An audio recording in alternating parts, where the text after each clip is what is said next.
Hey there, lovely people. Want to dive into divine devotion? If you've been enjoying our videos on Chintu Videos, SVSK Tamil, we'd love for you to subscribe and support our channel.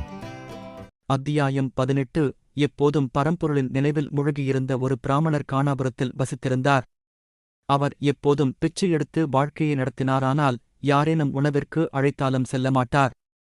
ஆனால் அவரது தர்மபுத்தி மட்டும் எப்பொழுதாவது யாராவது அழைப்பார்களா என்று எதிர்பார்த்துக் கொண்டிருந்தாள்.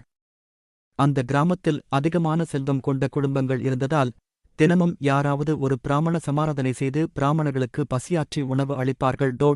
அவள் எப்போதும் அந்த இடங்களில் சென்று திருப்தியாக உண்டு வந்து தட்சணை கொண்டு வாருங்கள் என்று கணவரை வற்புறுத்துவாள்.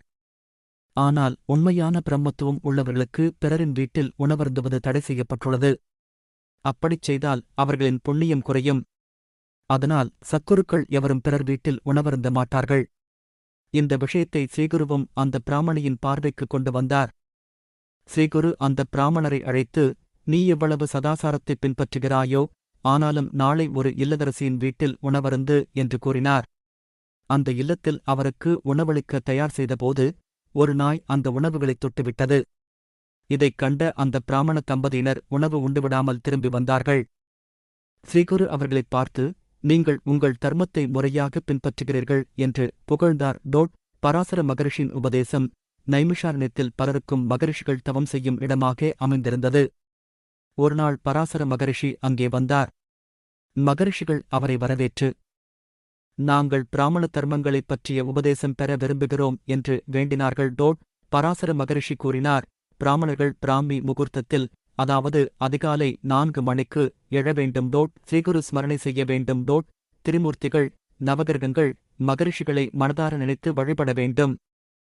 கால கிருத்தியங்களை முடித்து காயத்ரி ஜபம் செய்ய வேண்டும். மதிய நேரத்தில் நீராடி சூரிய பகவானுக்கு அர்த்தக்கியம் செய்ய வேண்டும். பிறகு அதிதிகளுடன் சேர்ந்து உணவு உண்ண வேண்டும். பஞ்ச இன்யங்களை செய்ய வேண்டும். 3 சந்தியாகாலங்களிலும் சந்தியாவந்தனம் செய்ய வேண்டும்.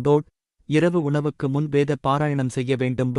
இந்த விதிகளை முறையாக பின்பற்றுபவர்கள் 100 ஆண்டுகள் ஆயுராரோக்கியம் பெற்று வாழ்வார்கள். இறுதியில் பிரம்மத்தை அடைவார்கள். பாஸ்கர சர்மாவின் பிக்ஷா மகிமை. பாஸ்கர சர்மா என்ற பிராமணர் ஒருநாள் ஸ்ரீ நரசிம்ம சரஸ்வதி அவர்களின் தரிசனம் செய்ய வந்தார். அவர் மிகவும் ஏழ்மையானவர். கடினமான முயற்சியின் மூலம் பிராமண சாமாராதனைக்கு தேவையான பொருட்களை எடுத்து வந்து அவற்றை பாதுகாப்பாக வைத்துவிட்டு பிக்ஷைக்குச் சென்றார். அந்த இடத்தில் செல்வந்தர்கள் அதிகமாக இருந்ததால் தினமும் யாராவது பிக்ஷை அளிப்பார்கள். பாஸ்கர சர்மா கூட அவர்களுடன் சேர்ந்து உணவு உண்டு திரும்பி வந்து ஸ்ரீகுருவின் சேவையில் ஈடுபட்டு வந்தார். இது 3 முறை நடந்ததும் மடத்தில் இருந்த சிலர் பாஸ்கர சர்மா நேரத்தை வீணடிக்கிறான் என்று கிண்டல் செய்தனர். ஸ்ரீகுரு இதைக் கேட்டு, பாஸ்கர சர்மா, இன்று பிக்ஷையை நீயே செய்ய வேண்டும் என்று கட்டளையிட்டார்.